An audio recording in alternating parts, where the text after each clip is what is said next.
Hey, this is Anney. And Samantha. And welcome to Stuff Mom Never Told You, a production of iHeartRadio.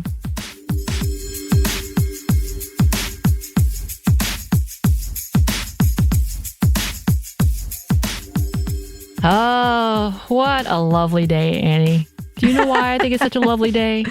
Oh, please tell me, Samantha. Because I get to take over and talk about a fictional character. Yes, I'm so excited for you, to be honest. It's so fun. Welcome to this side. I was like, I'm going to watch this show, which I've watched so many times, especially the first 4 seasons. And I'm going to talk about a character that I love, also hate. Ooh, okay. Yeah. So yes, I am taking over for the fictional women around the world today because I was like, it's December, let's switch it up. And yes. I decided, because we were talking about Frozen and the many Disney characters and how it kind of all overlaps and what that looks like, because it's not just Disney, but also just fairy tales in general. And so I wanted to talk about Once Upon a Time, or Once, as I saw it, which is a series that was an ABC series, which thank God was bought out by Disney because they got all the rights to talk about all the Disney characters, including Anna and Elsa from Frozen, which was one of the more successful seasons of this show. But we're not talking about her. Nope. Or them in general. And we're not even talking about the main character, who was Emma Swan, played by Jennifer Morrison from that Mean Doctor show. House. Thank you, House. That's all I can remember, y'all. I'm once doing again, that well. Thank you for translating for me. I can translate for you. Anney is my older sister that translates for the younger, or the daughter that translates for the elder. That's fine. I'm fine. Yeah. But yes, we're not talking about Emma Swan, who was the main character of this show. Well, I guess it's technically, there's several, but she kind of is the show, I think, in that she is the catalyst and the heroine of the show. We are not talking about Henry Mills, who is her son, played by Jerry S. Gilmore, which, by the way, I'm talking about TikTok all the time, but I was on once TikTok, essentially, where it showed this now man, Jared S. Gilmore, but he was a kid, married now, and I don't think he's acting anymore since the end of the series, from what I gathered. But I was like, oh, that's kind of sweet. Yeah. Living his normal life. Good on you. No, but I am actually talking about the antagonist of the first season, the one we love to hate, but hate to love, both of those things, the evil queen, or Regina Mills, played by Lana Parrilla. And Lana, she kind of has her own fan base. There's something about her that everybody loves, even though her character is so just brisk and cold and calculating and manipulative. You just still love her. Mm-hmm. And yes, I'm assuming there's a lot of shipping fanfic with her and Lana, her and Emma, I mean. So you brought this up when we were hanging out recently. And just fortuitously, a listener from France, Elodie, wrote in. And if I may, yes, quote quickly, I felt like sending you a little message, mostly motivated by how excited I was when Samantha mentioned she was a Once fan. Yes. It took me back to such a time of my life when I was super involved in fandoms, especially on Tumblr. I was deep into the rabbit hole with this fandom, which from my experience was pretty cool overall. The most popular ship of the Once fandom is Swan Queen, a sapphic, non-canon romantic pairing between Emma and Regina. And you had mentioned you thought that was true, and then we got this email, I think, later that night. Elodie, that's why we need you. Yes, I knew it.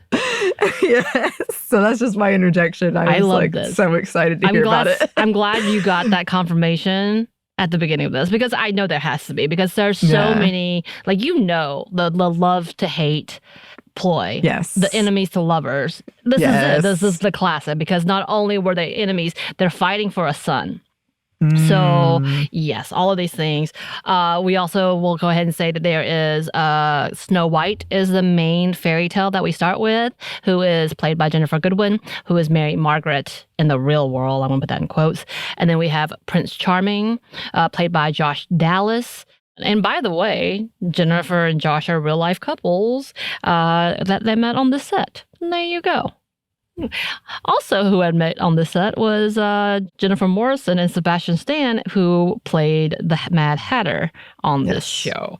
And they got together for like a brief second. Yeah. But anyway, with all those side characters aside, yes, this is one of my favorite shows. Before I got into K-dramas, this was one of those repeat shows that I had right up there with Supernatural and New Girl. So now you know my shows. But this was actually created by Lost and Tron legacy writers, which I don't know why that's the credit, but Lost is what I know. Edward Kitsis and Adam Horowitz. So it's got a lot. So if you enjoyed Lost, you have a lot of the same actors that came into Once Upon a Time or Once. So you got a lot of those good actors. Jennifer Goodwin is actually, I believe, award-winning actor as well. So she's been in the movies before this. So, you know, all these amazing actors. It lasted for 7 seasons. And then I think they tried to have a spinoff, and it did not go well. But they tried. And Lana Parrilla actually went into that spinoff as well, but she is glorious. But everything about this show is exactly what you would think. You have the typical fairy tales with the true love and the true love's kiss and the breaking of the curse and all of these things. We have Rumpelstiltskin, played by Robert Carlyle, who I believe was in Lost. He was also in Trainspotting way back when, which I was like, wow, yeah, I know, the differentiation. So I was like, what? When you have people coming through.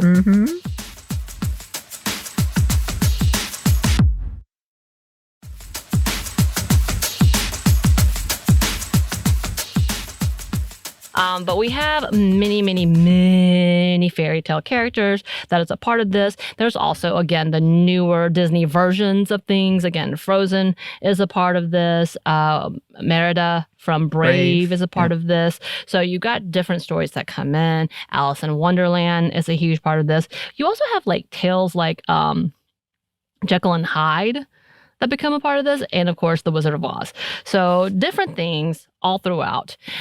We meet Snow White, who is awakened from a curse by her Prince Charming, but we also meet the evil queen, or Lana Parrilla, who, Regina Mills, who is a mayor of the small town. So what we think in this little world called Storybook, Maine.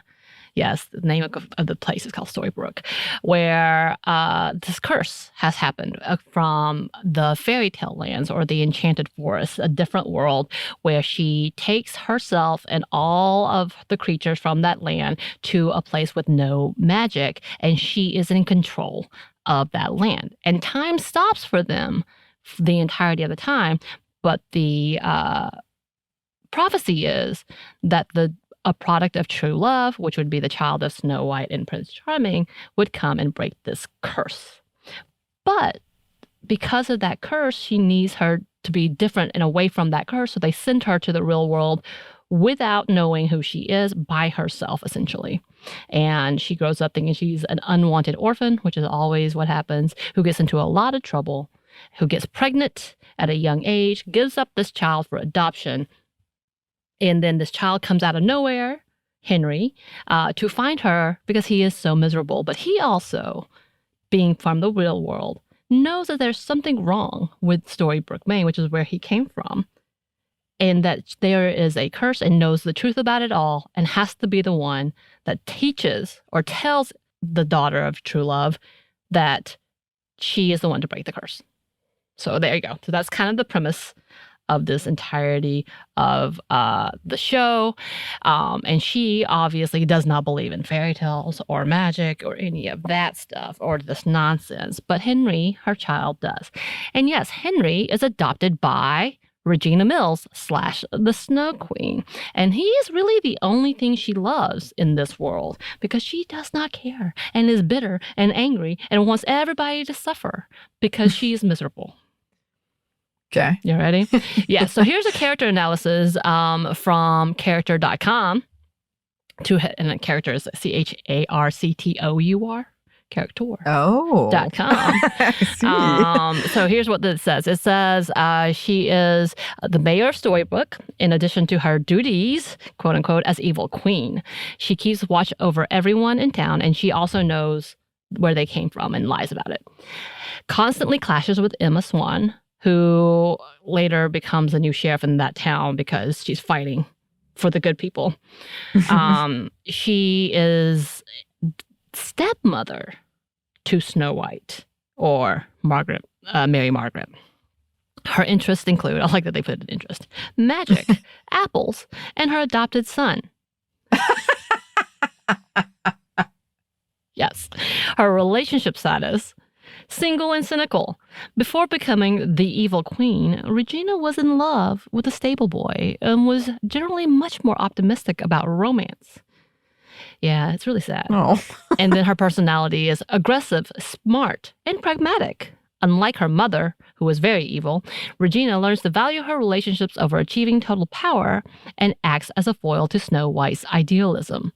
Of course, you don't get to be the evil queen without doing some serious harm to somebody, and you definitely don't want Regina as an enemy. She kills a lot of people, y'all. She kills a lot of people. She crushes their heart. Yeah. She crushes their heart. Uh-huh. So there's a little bit of this. So let me introduce you to Regina, or later on she will become known as the Evil Queen. But in between the Enchanted Forest and the real world, that is her name, Regina. And she is the daughter of Cora, who is power hungry. So Cora is pretty manipulative and works all these things to get Regina to be the queen. So she's trying to give her the life that she never had. By the way, Cora is older, but the younger Cora is portrayed by Rose McGowan, which I thought was interesting. Yes. Okay. Yes. Uh-huh. But here's what we know. So Regina grew up very sweet, very kind and loving, loves horses. Like, she is so good at riding and always loves it. And she falls in love with a stable boy named Daniel. And they are so happy together. She wants to run away with him and have a happy life, until one day she sees a runaway horse with a young girl on it screaming for help. She goes and rescues the young girl. Turns out this girl is the princess of the king. And after discovering this, the king, who has just lost his wife, asks to marry Regina because she's obviously been so kind and so good to her, his daughter, that he wants to find the best bride and best stepmother for her. So she is freaking out. Regina's like, no, and comes to Daniel, and they decide to run away together because they're like, we got to do something about this. In the midst of this, she gets caught by Snow White kissing Daniel when she's supposed to be engaged to her father. So Snow White, being so sweet and pure, cries, how could you do this to my dad? You're supposed to be my mother. What's happening? And then Regina's like, look, I need to tell you the truth. I don't love your father. I love this man. I've loved this man for a long time. And Snow White's, oh my God, then y'all should get married. Yes. And then Regina's like, you need to keep the secret because this would be bad for me if you tell anybody. So she's like, okay, cool. I got you. Cora, the manipulative self, is trying to get in good with the daughter and is like talking to her, and then gets the secret out of her, being like, just want my daughter to be happy. Snow White, can you make us closer, help us? Because I feel like she's keeping all these secrets from me, and I just want us to be true, like, happy family. So Snow thinking, oh, okay, cool. Well, let me tell you, please don't make her marry my dad. She doesn't want to. I don't want her to. I want her to be happy. I want her to happily live with Daniel. No. Not good, because at this point, Cora comes over and kills Daniel in front of Regina and is like, you will do this because this is the only future for you. So this has spawned the whole Snow White ruined my life and Snow White betrayed me and she deserves to die. So she goes on to this whole rampage where now she does finally marry the king.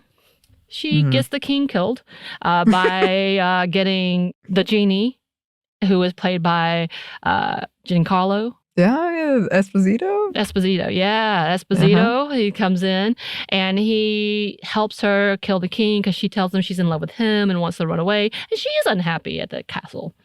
Not only is she unhappy because of her parents, her mother, who has forced her into this, but she's lost her husband. And then the king loves his daughter, more than anything else in the world and talks constantly about his deceased wife. So, none of these things are great. It's not the worst thing in the world, but it's not, great. Right.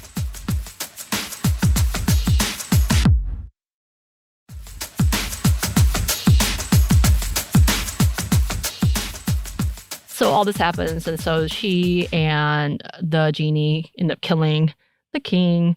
She's like, haha, I tricked you. I don't want to be with you. I just don't want to get rid of the king. And so Genie is like, well, he had a wish left and was like, I'm going to wish to be with you forever. And then he gets stuck in the mirror and he becomes the mirror. There's so many things to this. Yeah, that's how that goes. So she is very unhappy and her life is bent on revenge. Like she wants to make Snow White pay for getting her person killed. She somehow gets rid of her mom because she starts learning. She didn't know magic at the beginning. Apparently, you have to learn magic here. And then her mother has known magic and is very powerful. So in order to defeat her mother, she goes and finds Rumpelstiltskin, who is this other character where he's the dark one. So he has the most powers, but you can control him if you want to with a knife. Whole other character.